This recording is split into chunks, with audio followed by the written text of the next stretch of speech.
and welcome to the Libertarian Affiliate Spotlight, a production of the Libertarian Party Affiliate Support Committee, Valerie Sarwak, Chair, and of course, the Libertarian National Committee, Whitney Bilyeu, Chair. As always, John Gabso joins us on the big board, and I'm your host, Pat Ford. Joining us tonight, the representative of the Garden State, the great state of New Jersey, Dan Krause. Dan, welcome to Affiliate Spotlight. How are you doing, Pat? It's good to hear your voice and to see your face. Absolutely. Thanks for joining us on a slightly later edition of the show. Well, let's start at the beginning. I am a proud son of New Jersey, and it warms my heart to talk about libertarian fortunes in arguably the most misunderstood yet greatest state in the nation. Tonight we're going to focus on a number of issues. We want to talk about affiliate development. We want to talk about fundraising, special events, the issues and challenges that mean the most to America's, if you will, the breadbasket of New York City, where both football teams and probably eventually everything else will actually live. Talk to us about New Jersey. Talk to us about the challenges. Talk to us about, if you will, the organization of the state party. Well, first, I got to correct you on one thing. It's not both. It's 3 football teams, because we also have the Red Bulls that play over in Newark as well. So Just make sure we got that Jersey pride, because we have all the New York teams over here. Because New Jersey's only slightly less statist than New York. Only slightly. I mean, we do our best to follow lockstep into whatever the other governor does. But, it's New Jersey. We do what we can. There you go. And by the way, just for the record, I was born near that giant Exxon sign on Route 109. And when they talk about the skies are on fire, yes, there's that misunderstood portion of Elizabeth, New Jersey, that, yes, the skies are still on fire. Well, we got to have some place where we can actually refine the oil to become gasoline in New Jersey. There you go. So talk to us about the history of the affiliate and, of course, your involvement. You've been a key component of the party there for a number of years. How did you get involved in the libertarian movement? And as we always like to ask on the show, what was your libertarian moment? All right. So my libertarian moment, I'll start back, was in college. And I know I don't look it, but I went to college back in the early thousands. I was actually in a history class of history of American political systems, one of those names that you get in college. And I was talking to the professor because I wasn't quite sure where I was, because I didn't agree with any of the 2 parties. And I asked him, "Hey, what are you?" He said, "Oh, I'm a socialist." Okay, great. Well, what do you think I am? And I gave him my positions. He said, "You're probably libertarian." And that was way back in 2001. And unlike most people that go with like Rothbard or one of the other thinkers, my first reading was back issues of the Freedman, from PDF back issues of the Freedman that I could find trolling around the internet. I mean, way back in the day. Right. That was my libertarian moment. Didn't actually. I got to ask you: was there on AOL a libertarian keyword for libertarian? Oh God, I don't even know, man. I kind of skipped over the AOL phase of my life. I was doing bulletin boards and then automatically over to Google as soon as I hit college. It was craziness.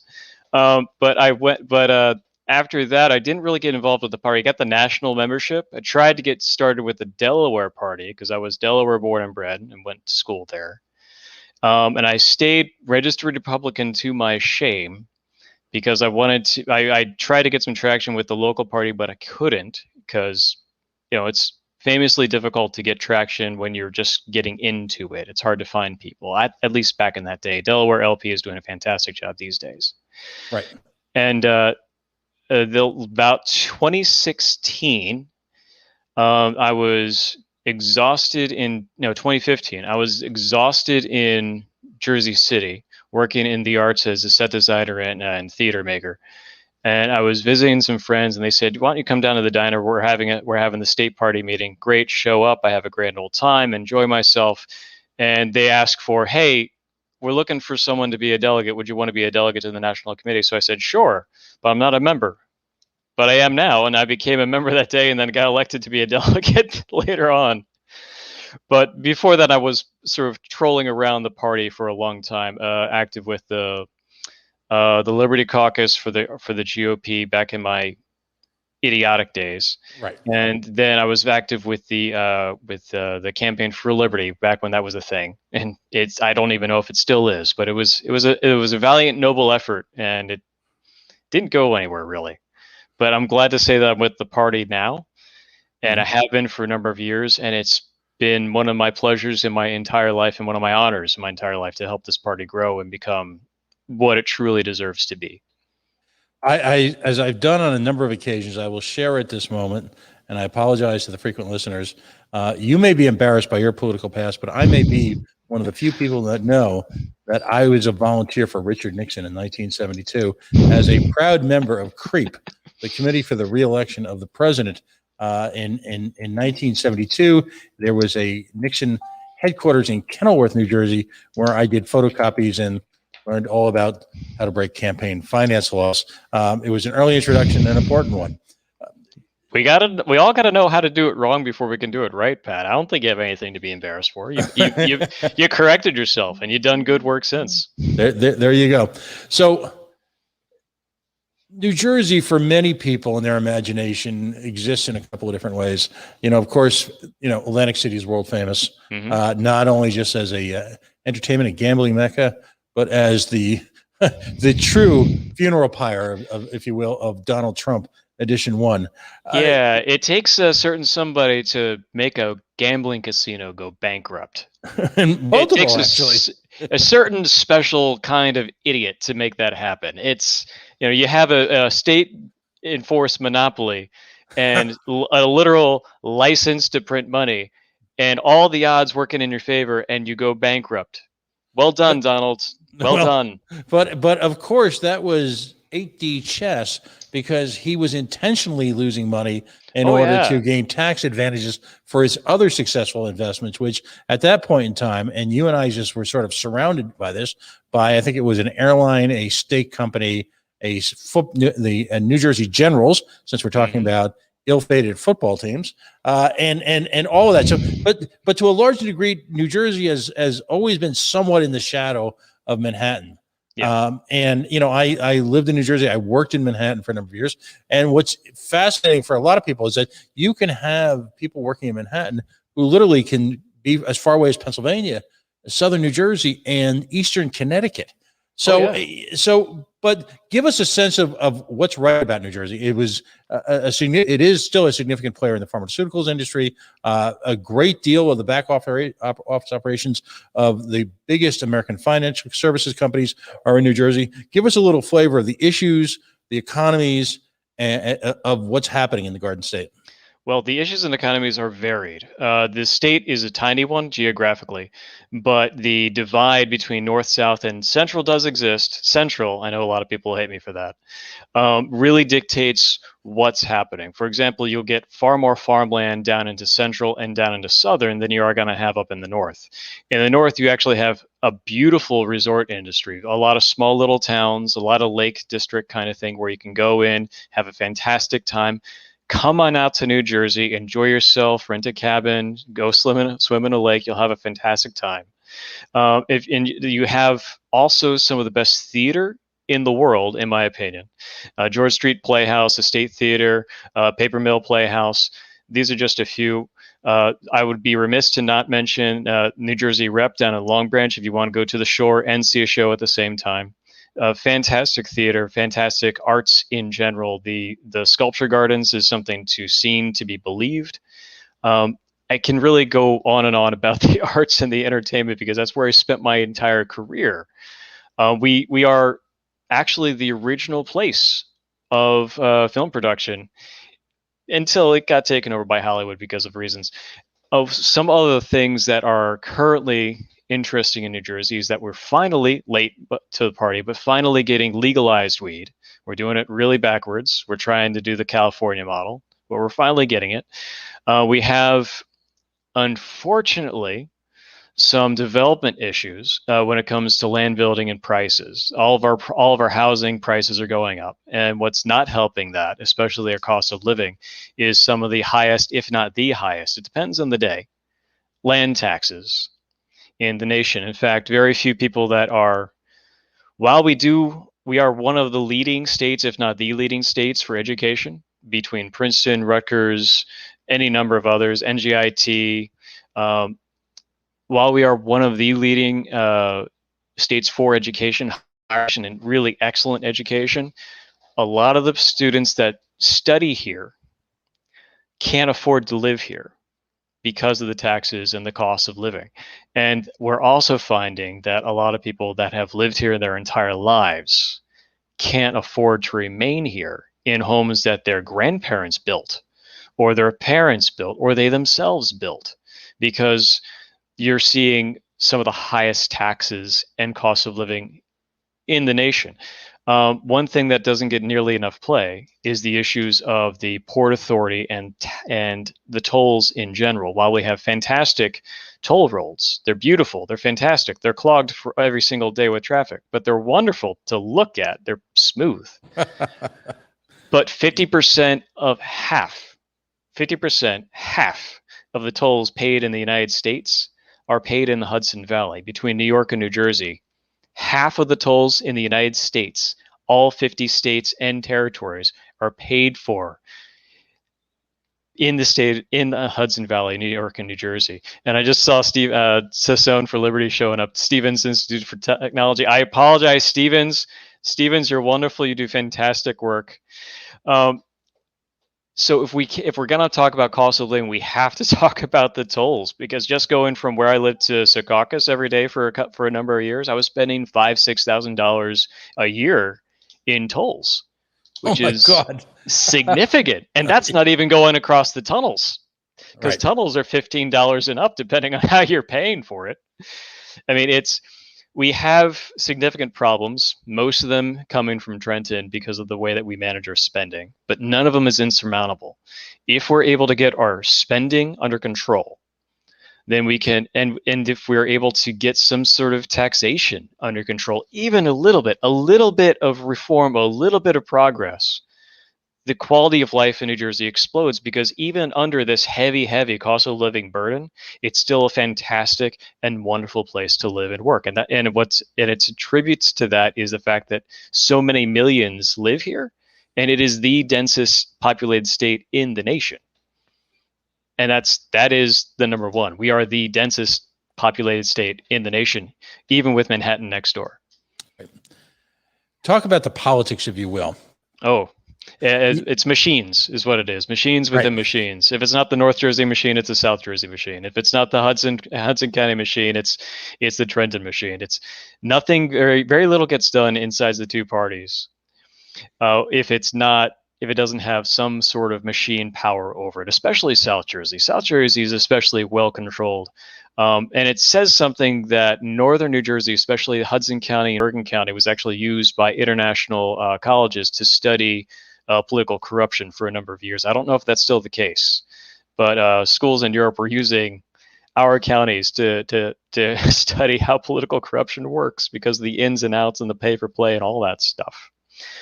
I've forgotten the question now. It got me going on that. I apologize. No, because we want to understand really the if you will, the framework that you have to operate in as a libertarian. Oh, and okay. Because you've got a state that was, for so many years, you talk about a cult of personality. Chris Christie was, it wasn't, and to a large degree, the everyman of New Jersey. Oh, yeah, he was totally the everyman. Everybody loved him. He was absolutely the everyman that was totally backed by corporate powers. Everyone. I actually did get to shake his hand one day, which is an interesting moment. I can only imagine, but it's interesting, because people would ask me, particularly after watching The Sopranos and the James Gandolfini character, and then seeing Chris Christie at work.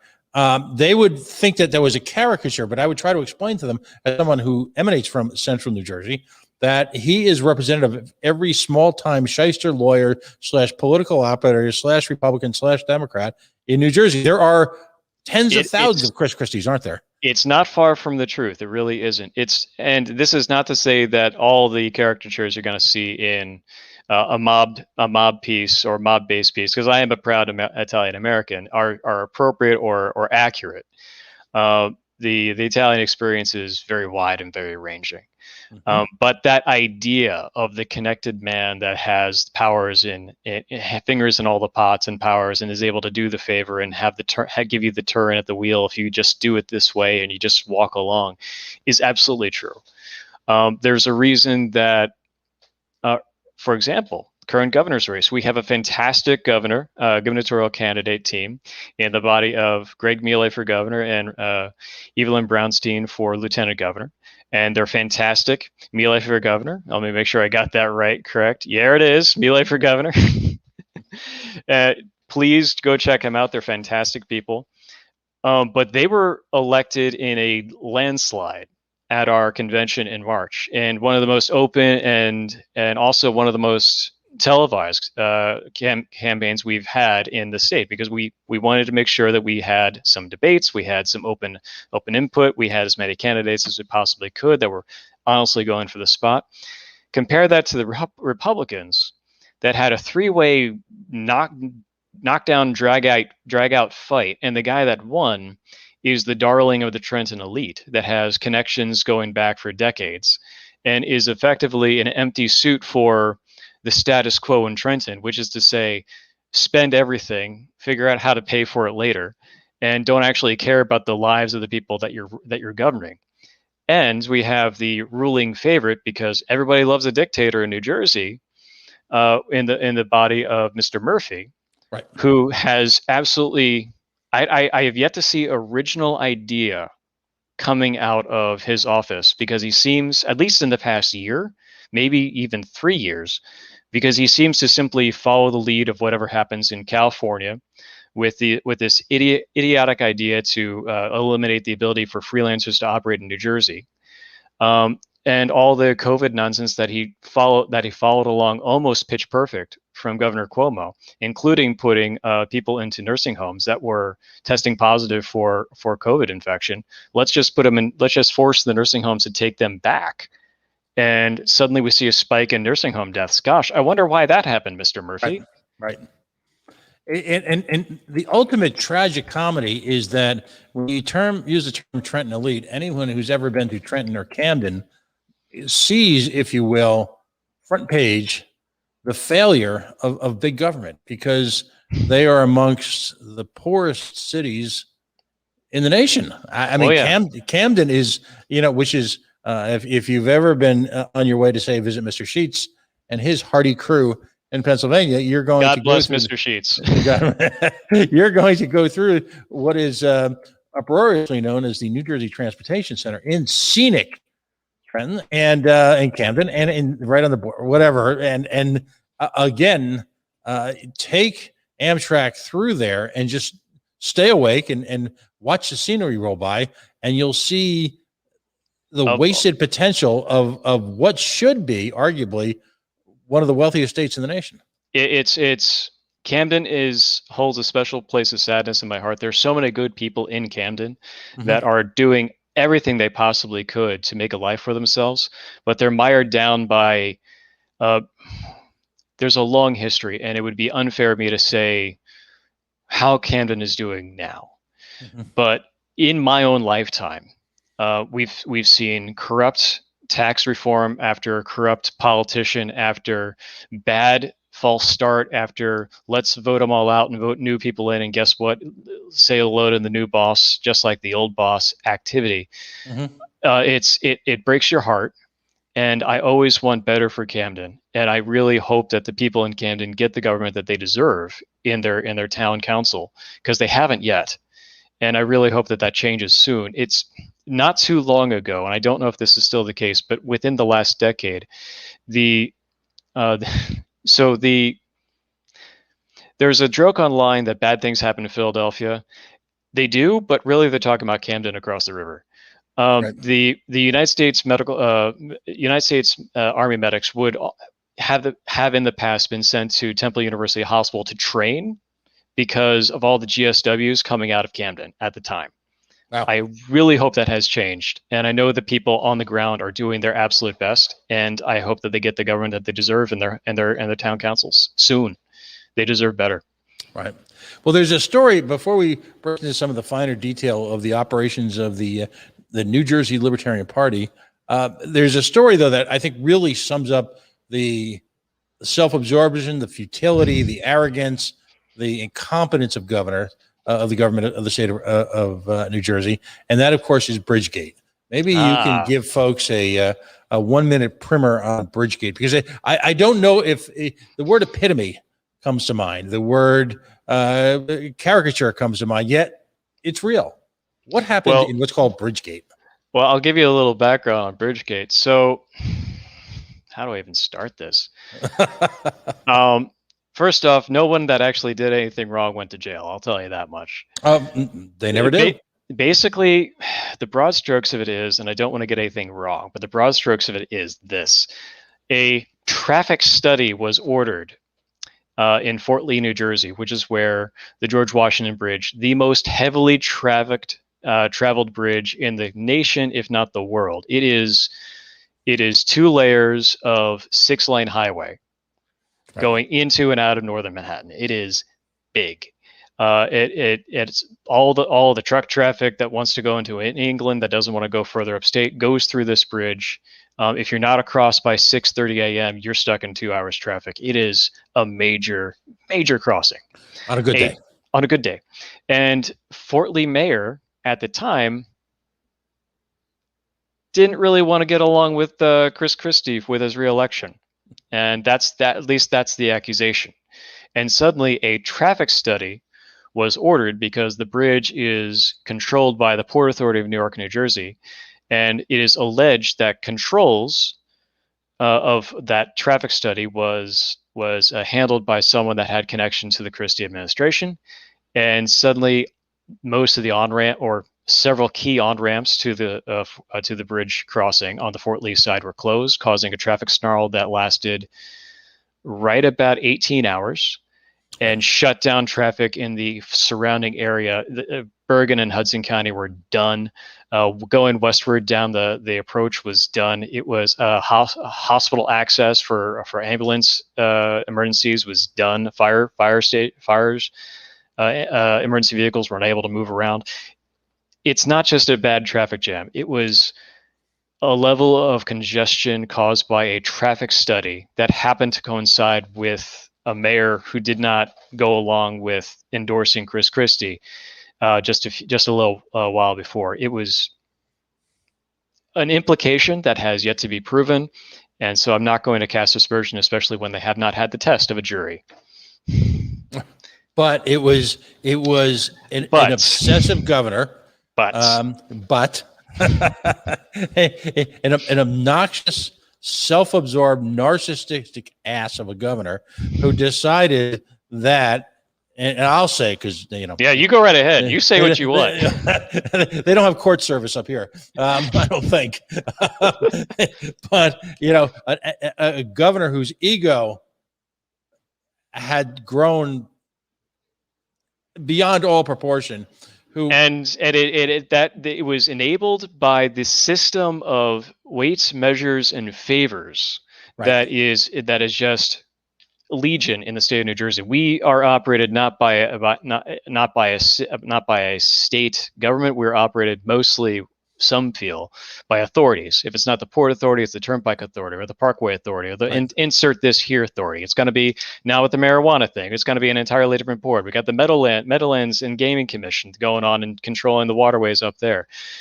We have all sorts of authorities that seem to be designed to allow people to give political favors without having the people that are in control of these state resources being exposed to the needs of the voters. And suddenly all this money gets flown through and just dispersed in ways that aren't actually rational and not actually done. For example, the Port Authority of New York and New Jersey, this is holds a special place in my heart. It was enacted after World War I in order to increase transportation access and traffic flow in the New York Bay. Since then, it has done none of that. It has not done anywhere close to what its actual raison d'etre it is supposed to be. If it were, since it's operating at technically a profit, It should be able to open new crossings of the Hudson, or open new portways, or dredge canals to actually make them better access. But what they do is find ways to being completely opaque to voter access and information, completely disguise how the money is flowing around. And guess what? The money's supposed to be spent inside the Port Authority control zone, and now the money's being funneled out to other state level projects because we've so badly handled our budgets in New Jersey.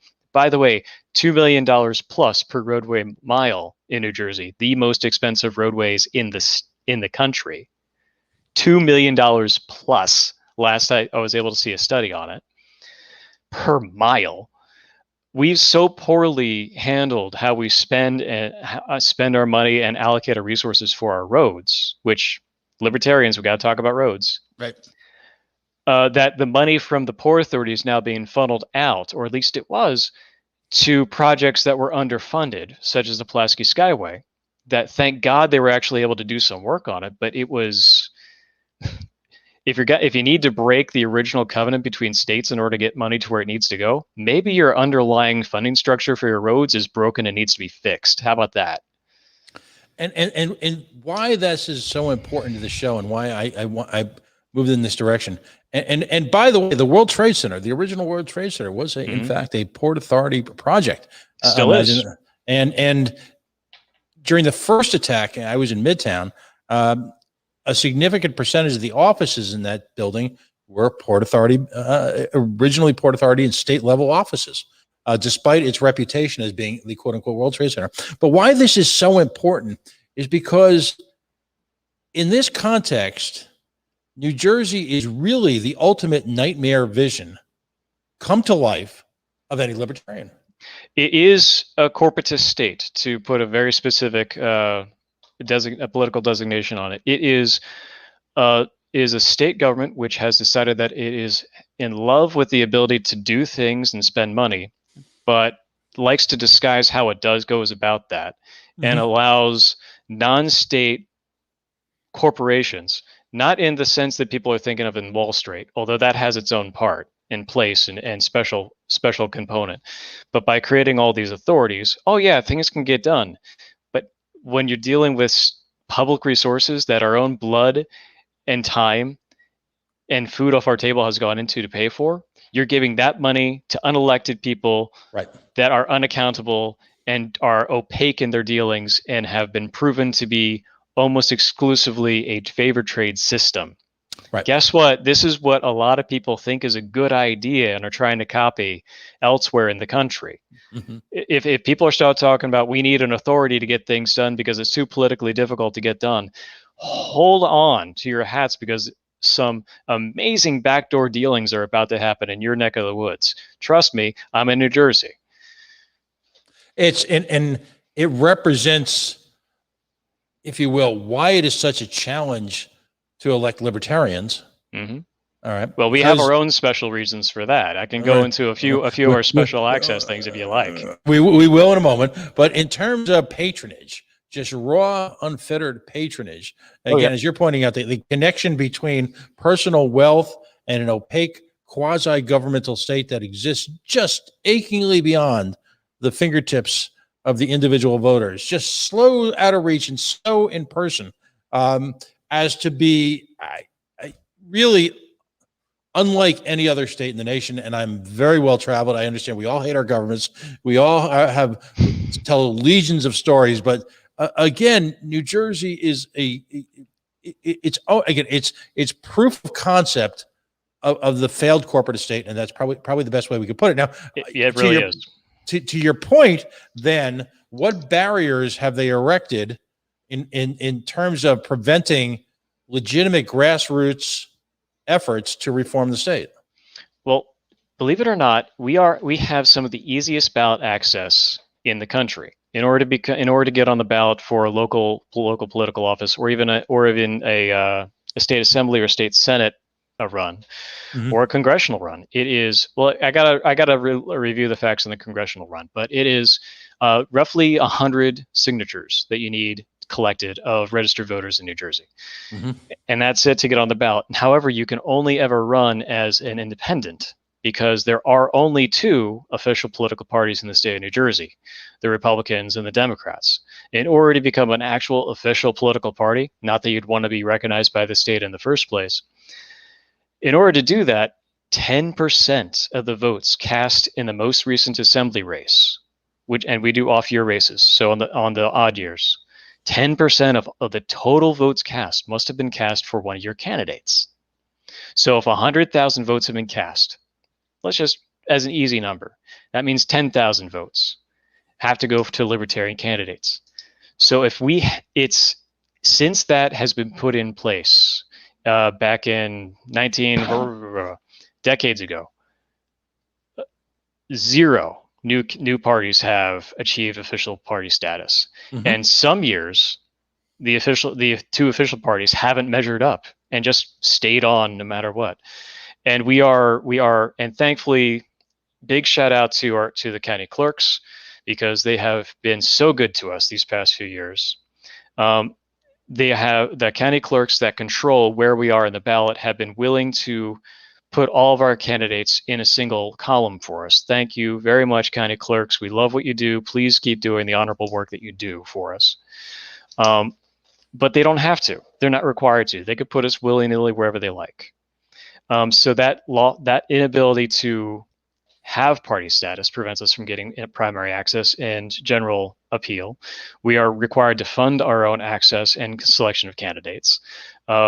We are not permitted to have, although this is changing, our ability to go along with all the benefits of being an official party is not there. But then again, with such easy ballot access, why try? So it's this kind of weird dynamic of you can't be of an official political party, but you can have easy ballot access. It's a strange situation. But and similar rules exist in Rhode Island, where I happen to live, and I'm the former chair of the party. And by the way, a big congratulations! Excellent work, by the way. I followed your career with interest, Mr. Ford. You're too kind, but it's the challenge here, of course, is that we can become a political party. We have a 5%, if you will, mark to meet. It can only be done in the governor's race and the presidential race. We can name, however, any independent candidate who's running as a libertarian. Now, that sounds great, but here's the issue when it comes to party building. In Rhode Island, you can't register as a libertarian, and as a result, it's very difficult to pinpoint who a libertarian is. We meet libertarians all the time. We have a very high public profile in our little state, but people who still, it's constantly going out into the field blindly to try and recruit members. And social media helps, but you don't have a voter list. You just brought up the registration a few years ago, thanks to the hard work of activists on the ground, LP and others, and there was. I wish I could remember their specific name, but they were not LP, but they were intrinsic on getting. And I'm sure I'll please put something in once I get their name back in my brain. They were able to sue the state and get permission for the people in New Jersey to register as libertarian, as socialist workers, as Green Party, as insert minor party here. And since that has happened, the New Jersey Libertarian Party has seen constant and consistent growth. In fact, now it's always had a little bit of a trend of we're going to go up and then down after the president, and then up and then down after the presidential because of attention. But this year we've seen consistent growth. We're now the largest registered minor party in the state. We don't see any abatement. We're continuing on that trend, and our membership has grown faster than any other year. I can only imagine has something to do with the Democrats and Republicans imploding on themselves and making a complete farce of the COVID response, doing seemingly everything possible they could do to do it wrong, and work against human nature to find ways to make an absolute hash of it. But our membership has been growing. Our registered voters have been growing. Unfortunately, there was a law passed by Trenton this past year that is designed to protect police officers from having their information released publicly, which Mhm. is understandable. People might have a certain grudge against certain police officers, and I can understand why peace officers will want to have some kind of protection from having their private information out there on the internet for all to see. However, pardon me, the state has decided to interpret this law as them not being permitted to release the voter lists as they would normally. And we have to go with the OPR request, Open Public Records Act. Right. Specific OPR requests worded in specific ways for specific jurisdictions. In the past, we'd be able to just say, hey, State Department of Elections, give us the voter list. Great, thank you very much. I got the disk and I'm able to do the data mining. Now we have to specifically ask for OPR information on specific districts and counties. And we have to go through that rigmarole and the process of actually justifying the request, because it's now protected information, because police officer information might be in there.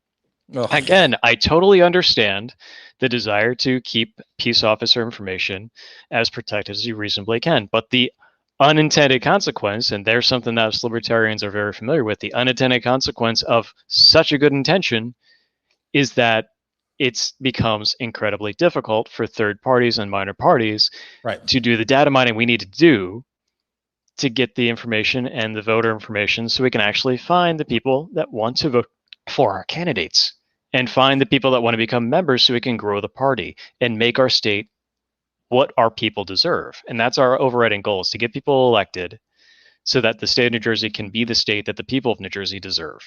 Right. Without the rain tax. Well, and here we have a rain tax. I forgot to mention that. No, we'll get into that in a second. And here, of course, is hypocrisy at a new level. Right now, as a nation, we have been engulfed in racial politics as it applies to voting. Yes. And the he said, she said, he said, she said that's going on with various voter, and we'll use the affiliates show air quotes, reforms of voting access. And both parties are actually in there. I'm not sure you're aware of this. This actually was accorded in Olympic sport this year. Virtue signaling now is there's a number of teams that have representing in Tokyo, and not the least of which, of course, is the Democratic Party, who will turn somehow, unembarrassedly, a eye towards folks in the BIPOC community. They will turn to them and say, we are here to protect your voter rights. While at the same time, in states like New Jersey, like states like New York, states around the nation, joined by their GOP brethren and sisterin, if that's a word, in doing everything they can to attack in whatever way possible the rights of minor voter parties to gain recognition with the electorate, and therefore, sadly, that element of legitimacy that is conveyed by that in today's culture. And to which I would say we hearken back to Mother Russia's Soviet workers' paradise, where, yes, the government worked overtime to make sure that everyone could vote. They just had absolutely no choices. So I say to them, it's racist, misogynistic. I'll throw all the terms out there, whether they apply or not, right? Behavior of them in whatever public format we can. And we should all do this. We should routinely call out both major parties for engaging in voter suppression, because that's what they're doing. It's racist. It's every descriptor you want to use. They need to be reminded. They need to be embarrassed in whatever public format they have, because it's absolute balderdash what they're doing right now. It's just absolute nonsense. Well, you want to know who does a fantastic job, or is doing a fantastic job of cutting through that suppression of the message, is honestly, I got to say it again, Greg Millet and Evelyn Brownstein. Mm-hmm. At this point, they're actually getting traction in the media. People are talking about the 3 candidates for governor, and they're talking about Shitterelli, Murphy, whatever the hell his name is, the guy with the teeth, and Greg Millet for governor, who is on his second round of a 21 county tour. He's already visited every county in the state. He's had his platform up for a long time. He's gaining interest. He's getting interviews on the local radio and getting articles in our local media. He's actually cutting through because he's not afraid to talk to people that the other people are afraid to talk to. Last year, when I was first elected as chair in 2020, and I was driving back from the convention on the way home and listening to the radio, and as I'm driving home, the state gets shut down by Murphy. Like, just, we're done, closing down, everything, everybody go home, we're closed down. During that first little bit of time, it was so long ago, right? It seems like a year, like decades ago, but it was only last year. The first problem was that our governor said on national television, the Bill of Rights is above my pay grade. Governor Murphy, the Bill of Rights is above no elected official's pay grade. Trust us on this, because we fought you on that. We teamed up with people we weren't exactly thrilled to team up with because of ideological differences, but what we held together with them was the fact that we believe that the right to protest, the right to assemble, the right to have grievances addressed, which is the First Amendment, is never in question, even in the case of quarantine, which the state does have a historic right to do, unfortunately, especially the way our governor has done it. However, we were able to, partnering with some other activist groups, make the point, get onto the State House lawn, make the point, get our voices heard, show that we're going to peacefully assemble and protest, and that these are our rights because we are human beings, let alone Americans, but human beings have the right to protest a governor that has done wrong and is ignoring our rights, and is actively sending summonses and police to people's front doors because they are organizing protests that happened, until they finally acquiesced and said, "Okay, we didn't mean it really. We're only gonna send summons, and we're not gonna actually book you for organizing political events. We'll have your protest. It's okay. By the way, we're now gonna march in protest because now there's something that we agree with protesting." And by the way, the Libertarian Party in New Jersey was out there protesting with BLM, not because we agree with the organization. The organization hasn't done jack or squat for people of color in this country. The people that need police reform is the entire United States population. And I would be remiss to not mention Salvation and Social Justice for the fantastic work that they do in the state of New Jersey. We don't agree ideologically. Don't think that we are on board ideologically, but they have done fantastic work, especially for juvenile incarceration, especially police reform, especially getting actual justice to happen. It says that something that our state has decided to so ignore the civil rights of the people of the state when it comes to basic things like justice, people being held on psychiatric holds after serving their time, being held, like there's one gentleman whose name I've forgotten. He served 8 years and then was held for 11 years on psychiatric hold when there was absolutely no reason to hold him on psychiatric. It was just, they didn't want to let him go. And that happens. And we still, all these Democratic counties up north that are banging on the drum that we hate ICE, we hate ICE. Well, guess what? They're still getting ICE contracts to hold unconvicted immigrants that are accused of violating visas or accused of violating immigration law, being held in county prison. They're still taking those ICE contracts. Yep. Well done. Way to wear your hypocrisy on your face and keep human dignity under your boot as well. Let's give people some actual justice. Let's give immigration reform that our people deserve so they can actually become United States citizens if they want and escape the cycle of poverty and violence of the countries they're coming from. How about that? But no, we don't want to do that. Actual justice. That'd be wrong. I mean, these cycles of poverty and violence that we've helped inflict on their nations by with our bombs and our drug policy. Yeah. What's the old line? I've seen the enemy and he is us. It's no, you're absolutely right. It's almost like we fund every single bad actor in the Southern Hemisphere, but with our backwards drug policies and our ability to put CIA actors and with teams and insert problem here, going back from before even you were born or before the party was actually created back in the 70s. Right. The problems are legion, and we see the hypocrisy of it in New Jersey because of how well they disguise it from the population. We've been under it's been theoretically it's ended now. Theoretically, it was executive order after executive order after executive order that the Republicans went along with, even while railing against it. We don't want this. We don't want this. And then they didn't do a darn thing in the state senate or the assembly to fight against it. Right. When Murphy would let the executive order lapse and then do another one. Right. No, it's listen, I had the opportunity to question Senator Jack Reed from Rhode Island, who's the chair of the Senate Armed Services Committee, about the incredible propensity of the American government to train some of our best assassins. This was after the information was released that two of the Haitian assassins had gone to some of the best postdoctoral murder,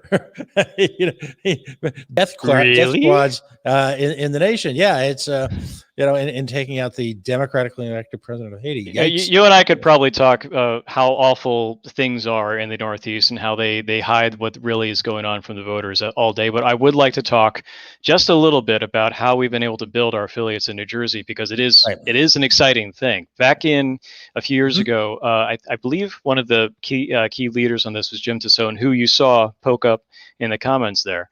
The state of New Jersey was having difficulty organizing on the local level, so it was decided to divide into regions. There's Jim right there. It was decided to divide it into regions, north, central, and south, and to assign counties to these regions, so that when it came to our conventions, people that were running for assembly that technically were going across county lines, they could easily get our candidates approved, organized on a regional level, and then anyone that went across the regional line could be voted upon by the general state membership. That was a bylaws change. It was a fantastic job. And a few years later, a couple of people, myself included, decided to use this underlying structure and to take it to its logical extent of using it to organize on the local level. South Jersey's been fantastic with this. Central Jersey has been fantastic with this. Big shout out to Tim down in South Jersey and Karen in Central New Jersey. Let me actually get their names because I'm awful with names. I apologize. Tim O'Brien in South Jersey and Karen Fitzpatrick in Central. Fantastic work, both of you guys. And a special shout out to Northern New Jersey because they had to do a bit of a reset recently. I don't know if you saw the news, but I won't bring it up now. Francine Abel North, who is the now new Northern chair, doing off to the running after a recent election in March, and just doing gangbusters in the most populated region for libertarians in the state. Doing fantastic work up there, and thank you so much anybody of our regional affiliates that's doing the work. And what's been useful for there is that inside the regions, the counties are organizing. So we've gone from 0 counties organized to 9 counties organized at this point over the course of 2 years during a time of plague, of COVID shutdown and all the rest. And it's difficult. It's gardening in its most arduous and hard organizing work possible. But by getting these counties organized and by stepping up and being a county organizer, you're giving people access to the most visceral local political work that you can do, which is where most of the laws that actually affect us every day are. Right. You don't like the date that they're dealing with how they're dealing with the trash or recycling. Well, guess what? That's a city council thing. If you don't like the fact that they're actually going to put a rain tax in place, which we have in the state of New Jersey, that's also a town council thing. That happens at the local level. So there's so much of what happens, and the spending and the organizing and the political decisions happen at the local level, especially with our 500 plus townships in New Jersey. Mm-hmm. Organizing at the local level like we've been able to do is critical. And if anyone that's watching tonight is not sure what they can do, grab 3 friends, go to a diner, or go to your local state equivalent where you can gather and just talk, maybe grab a beer or whatever, some hashish over in the corner, depending on how the legal stability of your state, and talk about what you can do to make your local town better.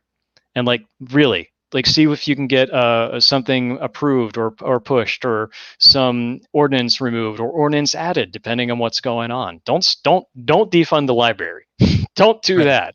Right. But find something truly wasteful and unjust and fix it. Show what good governance on the local level can do, and the voters in your town will elect you. And then you have power to make your local town better. And then when you run for your county level office or your state house, you have credibility because you've sat there and you've done the work. You've negotiated budgets. You found ways to make money go where it needs to get children educated, to get people that need care. You've done the work, and you've done it well. And overwhelmingly, when we have local libertarians elected, like Kara Schultz is one fantastic example, or the people over in Pennsylvania that we had so many elected in this past cycle. Well done, Steve and his team. When you do that and you show what we can do on the local level, that problem you were discussing of locking the third party people out of the debate and out of the conversation goes away. Because guess what? Now you're elected and you have power and you've done good work, and your entire town is behind you, and your entire town is saying, yes, this is the girl, this is the guy, this is the person that we want running for our assembly, our Congress, and our governorship. Really, that's where it is. No, you're absolutely right. And I wanted to bring up a couple of things, and we've got a little bit of time, and even if we go a little long, these whatever you want. Points. I'm here all night. These are critical points, because there are issues in New Jersey, like every state, that are fundamental to that state. Now, and you referred to the Moulton Maneuver, and my first question to you is the Moulton Maneuver. Also, there's a couple things I want to bring up. The Moulton Maneuver, what you're actually doing in terms of qualifying people or qualifying individuals, or what is the process in creating well, you've got regions, sub-region affiliates, and then of course I absolutely have to talk about the media market.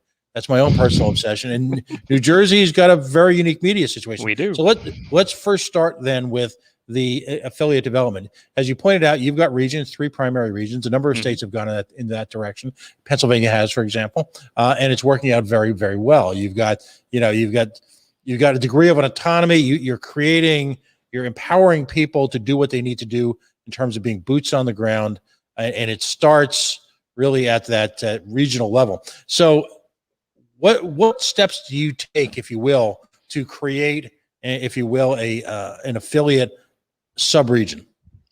In the actual technical process, or how I just convince people to give their lives to the cause? Well, I mean, watching this show, you convinced me to go back to New Jersey and volunteer. So come on down. We'd love to have you, Pat. We could use your help. Yeah. Well, see, actually, Pat, this I'm glad you said something, because this Saturday at 2:30 over in Greenbridge, check our Facebook and our website. You can find the information there. We're having one of our general meetings where if you are a member, you're going to be able to vote on issues of substance. If you're not a member, you can become a member and then vote on issues of substance. Either way, you get to enter a raffle to throw a pie in the face of your favorite state board member, and there's axe throwing. So come on out, enjoy it, Pat. You have the chance to throw pie at somebody. How is this a losing proposition? You should come. And absolutely. And remember, we always end the show with shameless self-promotion. So let's remind people before the end of the show about that. But all right, so affiliate organization. So exactly. the technical process is we leave it up to the region.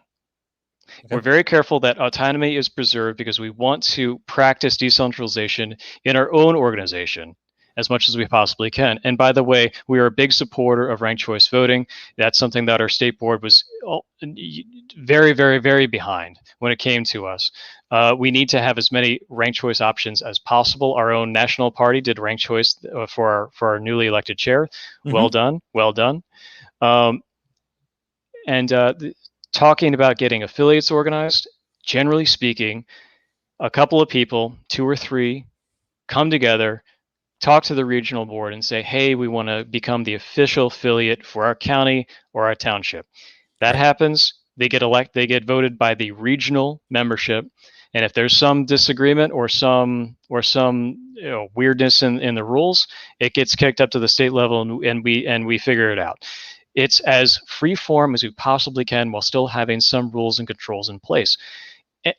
But the key thing in getting people to organize on the local level is to give them a reason to make it meaningful in their lives, because this is too hard to not have meaning attached to it.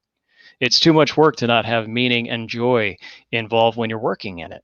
If you find it meaningful to help your fellow persons and bring better justice and freedom into this world and create a peaceful and free society, that if you find meaning in that, do that with your friends and fellows and relatives. Do that. And don't you dare ask permission. Don't you dare wait for the person at the top to give you permission.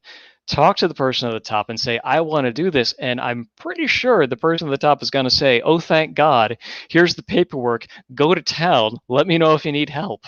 Because if we're not empowering the people that are doing the hard work at the very local level where all the meaningful work for people happens, what the heck are we doing in the higher levels of leadership? It's our job to empower you when you decide to step up and be a local leader. Take ownership of your town. Take ownership of being the libertarian in your local area, in your friends group, in your volunteer organization. Become a volunteer firefighter. Join the Elks clubs, a family connection. So I got to say hi to the Elks. Do whatever you can to get involved in your community, make it better. And if part of that's being active politically and organizing for the Libertarian Party in your town or your county, do that. And do it well. And do it with as much energy and gusto and forgiveness for yourself so that you can make as many mistakes as possible early on so you make fewer later. And if you're not making any mistakes while you're doing something that's important, you're not actually doing anything. So go, give yourself permission, make mistakes, and take ownership of something that will truly make a difference in people's lives. Mm-hmm. Organize locally. Do it. Don't even think about it. It's the most meaningful thing you can do in politics. And I'll just touch on this obliquely. There's been a lot of chaos in the national scene for the last couple of years for folks who felt they needed to be given a title in order to affect change, to affect growth, to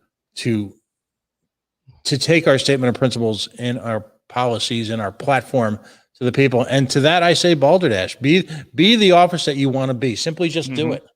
But as someone who's great example is Stacey Abrams. She did not win. She did not win a couple of times, but she has changed the face of politics in Georgia through her activism and getting people on the ballot and into the voter rolls and doing what she can to make sure people understand why it's important to vote. And it seems weird for a sitting LP chair to say kudos to a Democratic operative, but you know what? Kudos to Stacey Abrams for doing the hard work of getting people enrolled in the polls and out to the voting booth. We should be celebrating that when people are doing it, and we should be emulating it. Right. If we are not in our activism encouraging people to register as libertarian and go vote libertarian and help people that are running for libertarian, even if you're not quite the same libertarian, I don't like him on this specific issue, or her messaging on this was not quite right. You know what? They're still libertarians. They're still going to be a whole heck of a lot better than whoever Trenton put out there for you to decide and whatever machine has pre-vetted for you. I guarantee it. You guys are a wonderful example because, you talk about ways to grow the party. Our advocacy of criminal justice reform in this nation has been pure and consistent since the inception of the party. Yet it's our in some areas of this nation, we've been able to be effective partners in pursuing that. In other areas of the nation, for whatever reason, we've stepped back, maybe afraid, maybe that wouldn't be prudent moment. We have to embrace coalitions. At the end of the day, we're talking about people being in cages. When we're talking about justice reform, we're talking about people in cages. And we're talking about a population in prison that is the largest by population and per capita in the world history. Right. Stalinist Russia with the Gulag system does not hold a candle to our current incarceration state. And people can bemoan, private prisons are the problem, private prisons. No. Our own backwards laws and decisions that we're going to incarcerate first and solve social as a means to solve social problems without actually doing anything to solve the social problem. Putting people in a cage for 20 years does not solve underlying social problems. It just removes someone from society that could have been productive, that could have had a meaningful life, that could have had time with their family and seen their children grow up. You've just taken them away. And the broad majority of people in jail are not in jail for things that you would be reasonable for: fraud, murder, assault. These are things that a prison time is kind of deserving of. But we see people in jail for, in 3 strike situations, people in jail for stealing a cookie, or people in jail for marijuana possession, holding a plant. Why can't I go to jail for oregano? Huh? I'd like to have 3 hots and a cot. Let me walk around with oregano. Maybe that'll put me in prison. It's ridiculous. We've lost an entire generation of young men just because they happen to be carrying pot and they happen to have the wrong skin tone. And I'm sorry, but it's bullshit. It's bullshit how we treat people when it comes to enforcing laws, because all the police officers are incentivized to go to certain neighborhoods.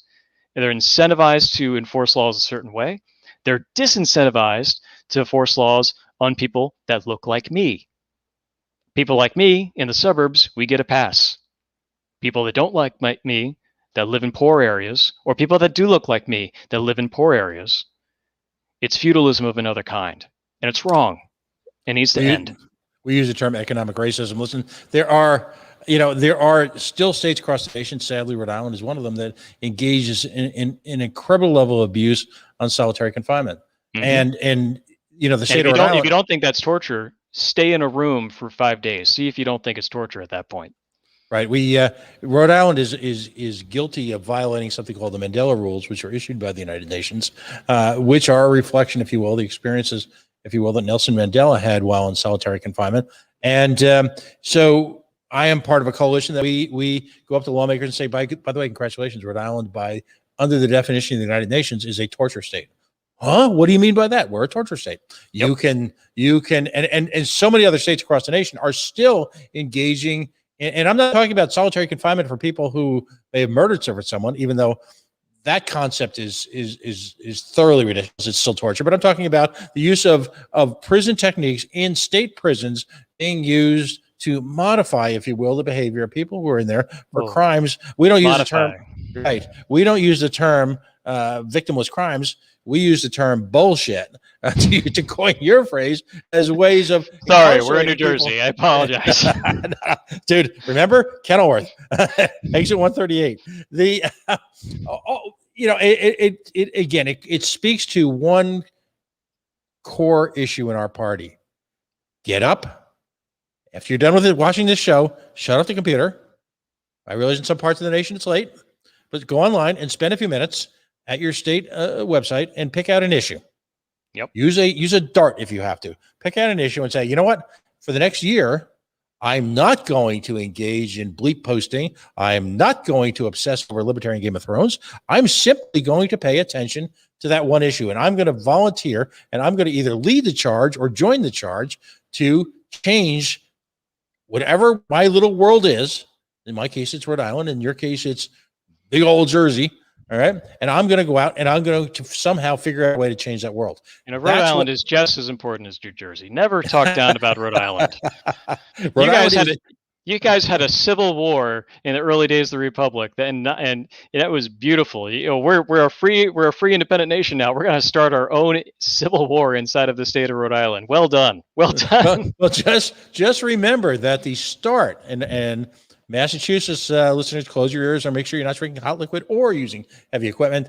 That the start of the American Revolution was actually the burning of Her Majesty's ship, the Gaspee, and it wasn't done by a bunch of drunks who threw some tea overboard because they were pissed. It was a well-organized, coordinated guerrilla attack, planned attack on a ship that was burned to its keel, if you will.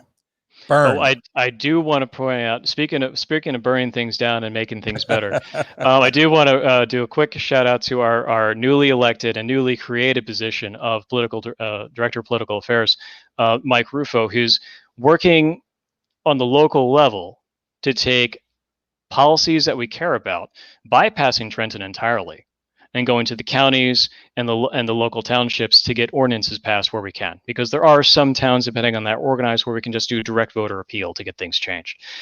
That is a big effort that we're trying in New Jersey. We're trying, again, that local effect, make people's lives better where they live, prove that our ideas work, make sure that they understand we're not the scary boogeymen that people think that we are. We're earnestly trying to make your life better by allowing you to have freedom to choose and associate in ways that are not going to make the whole of society fall down.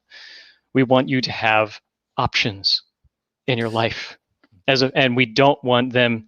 Whatever I think is right should not be forced down your throat at the point of a gun. And if you don't agree with it, you go to jail. That's not how society should work. If your ideas are worth anything, they shouldn't be enforced with violence. They should be agreed to and acquiesced with, as opposed to, you should convince people, not make them violently afraid of you, of what you might do. That's what other people do, not us. Let's talk about, for just a couple of minutes, I guess we'll have to rename it. Can it be the Moulton Maneuver in New Jersey? Or can we call it the Krause Maneuver? What do we want to call it? No. Credit where it's due. It's not my idea. The idea came up with, it was originally the Florida model, and then became the Florida-Pennsylvania model, then became the Moulton Maneuver, and I'm loving whatever it is.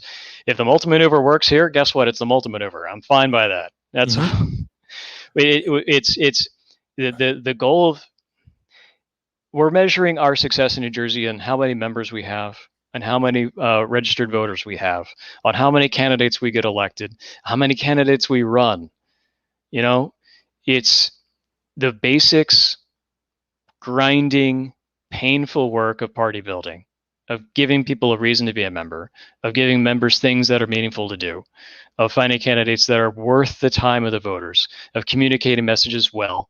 And once we have a candidate slate, letting them take over the lead while they're candidates, as opposed to getting in the way of what they're trying to do. We elected them. They are elected candidates of the LP. We agreed to follow behind them for this period of time. Let them run. Let them run and define what they're trying to do. If you're actively getting in the way of your candidates, what the heck are you doing? Do better. Support them. Listen to how they're talking. Talk like that. Do things like that. And if for some reason you're dissatisfied with any of the national candidacies or the glamorous candidacies, there are candidacies legion that the addition of one person can make literally have a life-changing impact. Or if you don't feel that if you don't feel the national candidates are worthy of your dollar, guess what? Locals are starving for money. $1,000 in a local campaign will be pretty much all the funding they need to run for mayor or city council. Right. $5,000, they're going to win that race, period, if they have any mind to it at all. If you can get money to local candidates in a meaningful way, and we have 500 some offices at the minimum to do, so it's very difficult to distribute funds that way. But if you are dissatisfied with whoever got the top pick for the president, guess what? Look down the ballot. See who you can support, who you can give money to, who you can volunteer for. Because I guarantee you there are good people down there that just need a little bit of help, and you'd be the most welcome addition to whatever they're trying to do. Yeah, no, absolutely. Last subject before we bring tonight to a close, and you and I are both involved in a variety of media efforts, and I'd love to continue this conversation in those, as well as catching up with you again later in the year. But of course, my personal obsession. Always welcome. Yeah, media. Now, go ahead. New Jersey is somewhat unique in the sense that, in terms of televised media, and we all know, right, if it's not on television, it can't count. That's not true. But televised media, you're caught between the Philadelphia and New York vortex of stations, which are all obsessed about, their own stuff going on. But at the same time, there is still a very powerful newspaper culture in New Jersey, I should say, that that has survived despite a lot of trends. And I'm talking about everything from the Trenton Times to the Asbury Park Press the Atlantic City paper, the New York Star Ledger. I mean, just to name a few, who are all very powerful institutions in and of their own right, and hold a great deal of sway over things like, I always get a kick out of what is it, county freeholder, right? We can't call them freeholders anymore. They've been changed. Oh, wait a minute. What are they now? Well, apparently freeholder was a racist term. So It's Okay. been changed to county commissioner, I believe is what they're being called now. But same thing, different name. Great. Right. Wonderful. Right. We're glad we spent time doing that. How much of a challenge, and what have you been able to do to break into this incredibly complex, incredibly nuanced, and incredibly expensive set of media markets that surround and invade New Jersey? Well, I'd be remiss if I didn't shout out to Greg Millet of the Millet for Governor. There it is right there. Go ahead and click on it. Give him some money. He'd appreciate it. As he's doing the next leg of his second 21 county tour. He's been fantastic. He and Eve have been fantastic on getting as many media opportunities as they possibly can. They're doing as many interviews as they can. They've been on local radio. They've been able to get into the newspapers. They've been able to break through that problem of getting coverage by being newsworthy. All right. So they were able to be newsworthy by finding, for lack of a better word, a gimmick of going to every county. That's newsworthy. A third-party candidate that's doing 21 county tour 3 times over the course of the candidacy. He's doing this 3 times. This is just the second. He's already completed it once. That's something that the local media can understand and get behind and write news articles on. Be newsworthy. John Marion, who ran for Congress up north last year, he was very good with this. He is able to find ways to be newsworthy. And hi, John, how you doing? He's able to be newsworthy and develop personal contacts by just calling people up, talking to them on the phone, being able to, and Dan Valentine down in Ocean County, wonderful job. You and Rob are going to do fantastic work down there, Dan. Finding ways to be newsworthy and effectively do the reporter's job for them by being newsworthy. I'm doing this thing at this time with these people, and we're going to be doing this crazy thing in this way. And they can write about that. They can do a piece, and they can get used to talking to you and be involved. And anytime your candidacy is mentioned, it actually encourage other news sources to cover you. And at this point, Greg is being considered the third of the three gubernatorial candidates. They're talking about the 3 gubernatorial candidates. And I hate that word, but gubernatorial, it's a fun thing. He didn't get there just because, they decided to cover him. He got there by constantly putting press releases out and following that up with physical activity that was newsworthy by being something to be covered, as opposed to just lamenting, we never get any coverage. Well, guess what? Go out and organize a trash pickup. If your thing is environmental issues, go organize a trash pickup, or go hold a speech, get all your closest friends, relatives, and supporters, and go hold a rally at the local Superfund site, and talk about how this hasn't been cleaned up because of how badly the money's been mismanaged. Thanks, Christie, by the way, for taking all that federal money and not using what was supposed to be used for. Well done. Do things that are newsworthy, and you will get news coverage. And at the end of the day, the media, while we want to bemoan it and vilify it, it's lazy. And that's not to disparage them. It's they have a lot to do, and copy is difficult to write. If you can give them things to write that are easy to write about, the local candidate does aids in puppy adoption process. Whatever your work is, do it, and do it in a loud, personal, physical way, and make sure the media knows that you're doing it, and the coverage will come. But it takes time, and it takes effort, and it takes work.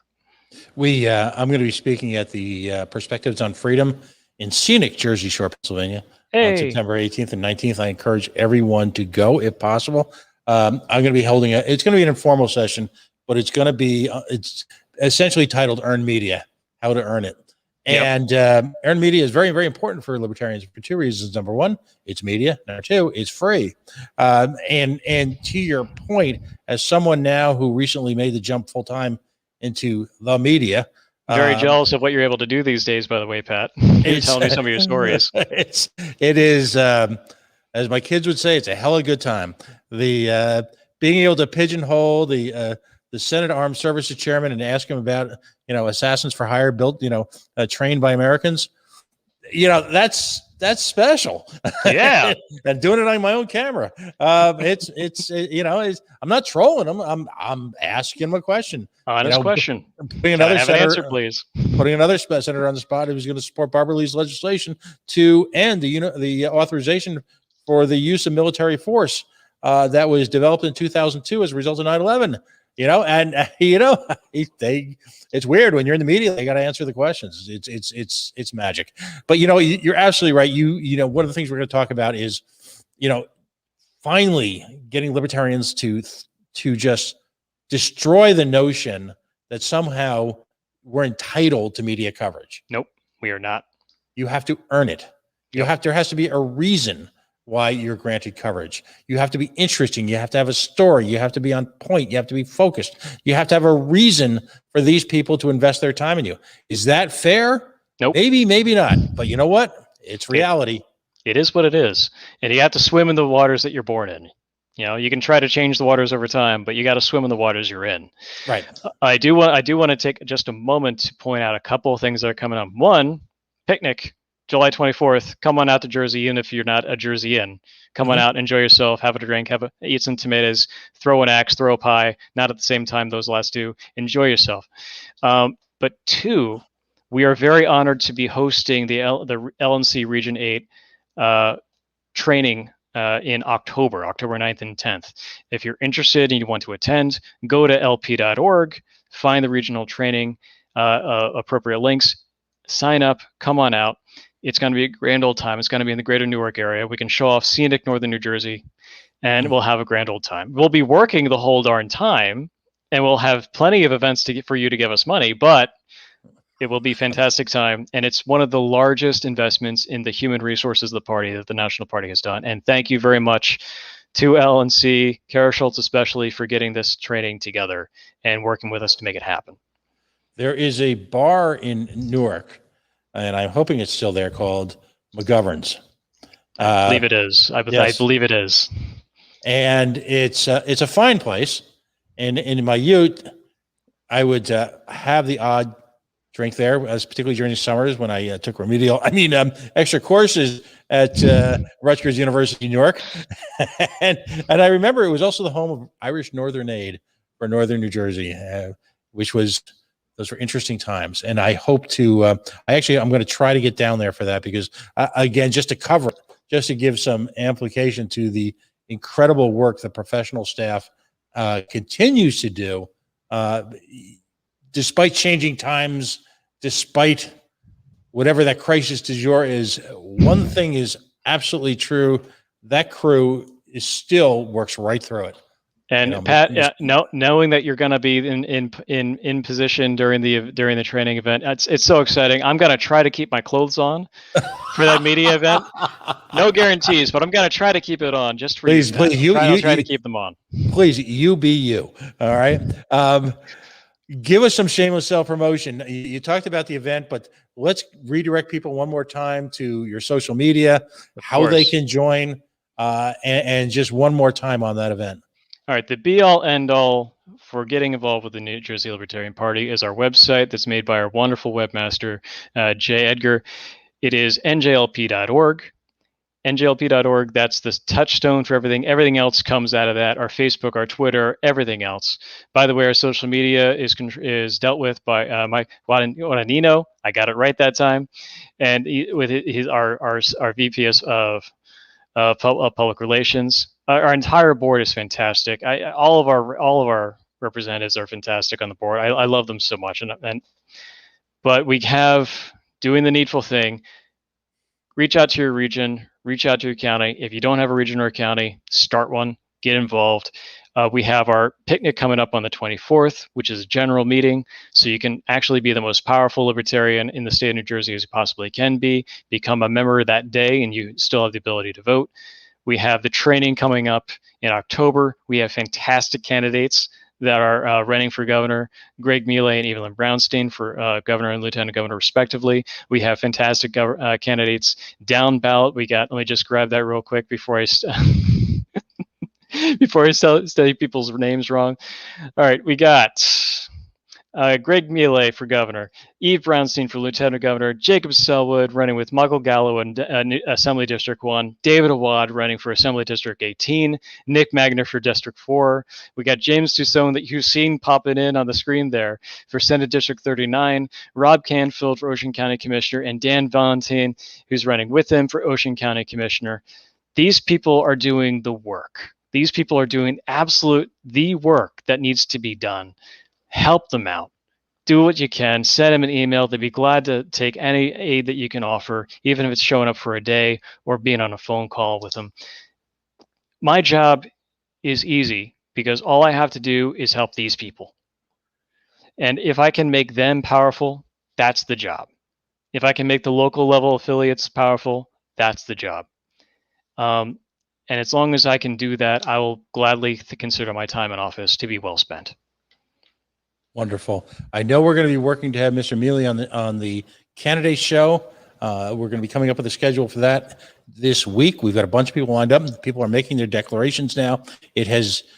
We are now really at the beginning of the 2022 election midterms. We really are. We really are. Think ahead, people. Think 2 years ahead. Right. And think going to war now.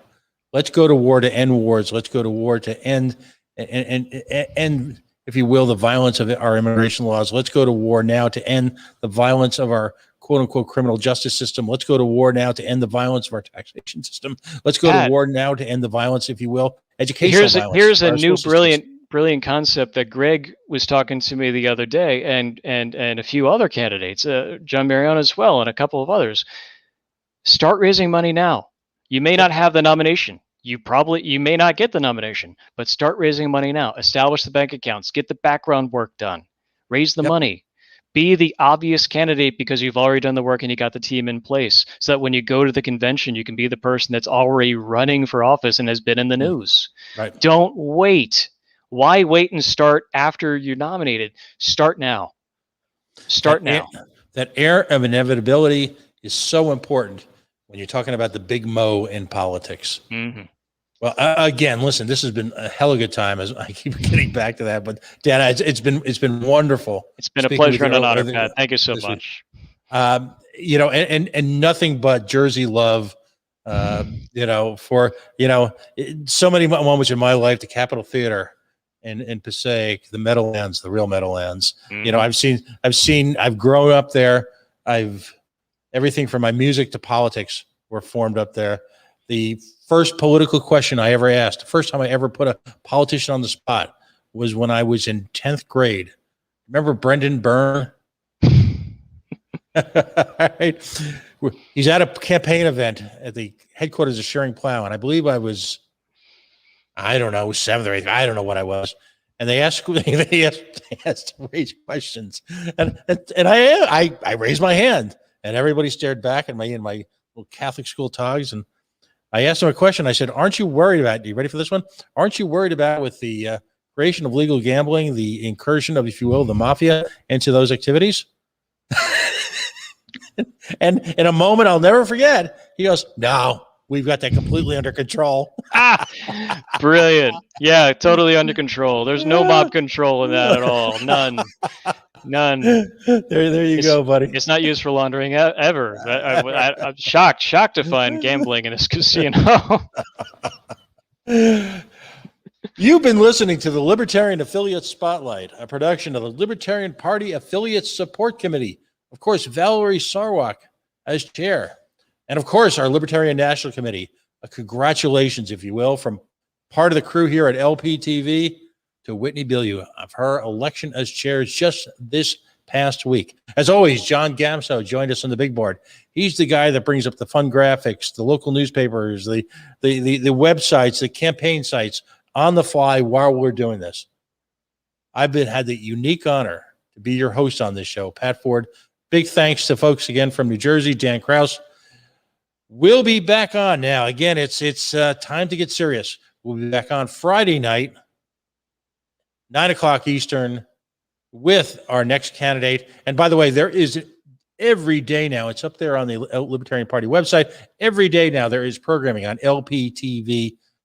Folks, the point of all this is to bring our party together. Look at great affiliates like Pennsylvania, New Jersey, all the folks that we've had on, Wisconsin. We're about halfway through the states at this point. Enjoy their successes, revel in their challenges, understand their best practices, and let's come together as a party. Let's move beyond, if you will, the issues of the past few weeks, past few months, and let's look to what's important. Bring liberty to our friends, our family, our nation in our lifetime. Have a wonderful week. We'll see you Friday night.